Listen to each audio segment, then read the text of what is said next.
नमस्कार मित्रांनो, आपण पुणे जिल्ह्यातील मुळशी तालुक्यात आलो होतो. तर आपले रोहन सर आहे, त्यांनी आपल्याला इंस्टाग्रामवरून आपला नंबर घेऊन आपल्याला कॉल केला आहे. त्यांनी या नदीमध्ये पोहत असताना त्यांची 1.5 तोळ्याची सोन्याची साखळी तिथं नदीमध्ये पडली होती.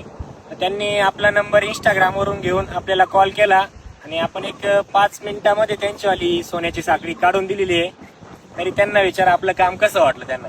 नमस्कार, मी रोहन वाडकर. दादांना काल रात्री चैन हरवल्यानंतर कॉन्टॅक्ट केला. दादांनी म्हटले की काही काळजी करू नका, आम्ही मनमाडवरून येतोय पुण्याला, तर आल्यानंतर आपण शोधून देऊ. तर नेमकं आल्यानंतर जास्त टाइम न घेता 10 ते 15 मिनिटांमध्ये दादांनी चैन शोधून दिली.